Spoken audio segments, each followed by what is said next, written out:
ओम श्री गणेशाय नमः।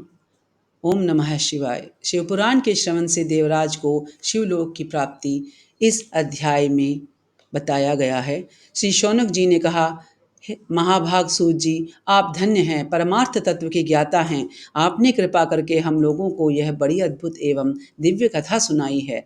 भूतल पर इस कथा के समान कल्याण का सर्वश्रेष्ठ साधन दूसरा कोई नहीं है। यह बात हमने आज आपकी कृपा से निश्चय पूर्वक समझ ली।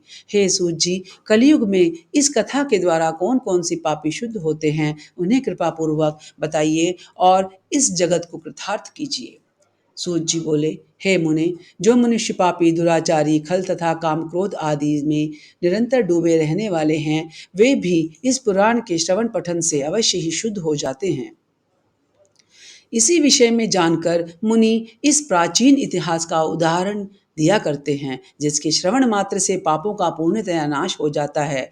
पहले की बात है, कहीं किरातकों के नगर में एक ब्राह्मण रहता था, जो ज्ञान में अत्यंत दुर्बल, दरिद्र, रस बेचने वाला तथा वैदिक धर्म से विमुख था। वह स्नान, संध्या आदि कर्मों से भ्रष्ट हो गया था और वैश्यावृत्ति में तत्पर रहता था। उसका नाम था देवराज।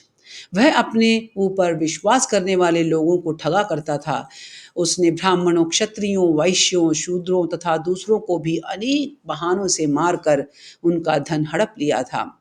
परंतु इस पापी का थोड़ा सा भी धन कभी धर्म के काम में नहीं लगा था। वह वैश्यागामी तथा सब प्रकार से आचार भ्रष्ट हो गया था।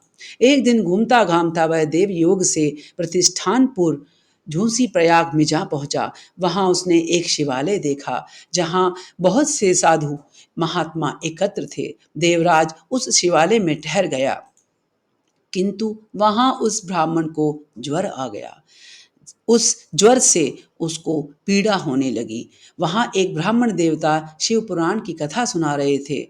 ज्वर में पड़ा हुआ देवराज ब्राह्मण के मुखारविंद से निकली हुई उस शिव कथा को निरंतर सुनता जा रहा था।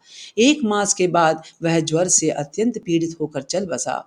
यमराज के दूत आए और उसे पाशों में बांधकर बलपूर्वक यमपुरी में ले गए।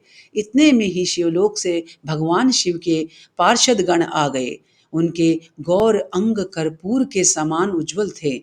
हाथ त्रिशूल से सुशोभित हो रहे थे। उनके संपूर्ण अंग भस्म से लिपित थे और रुद्राक्ष की मालाएं उनके शरीर की शोभा बढ़ा रही थी।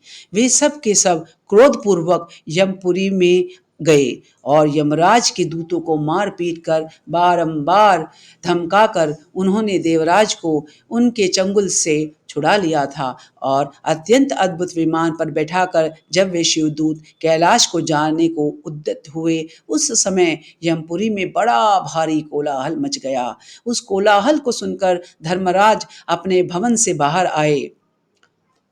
साक्षात दूसरे रुद्रों के समान प्रतीत होने वाले उन चारों दूतों को देखकर धर्मज्ञ धर्मराज ने उनका विधि पूर्वक पूजन किया और ज्ञान दृष्टि से देखकर सारा वृत्तांत जान लिया। उन्होंने भय के कारण भगवान शिव के उन महात्मा दूतों से कोई बात नहीं पूछी, उल्टे उन सब की पूजा एवं प्रार्थना की।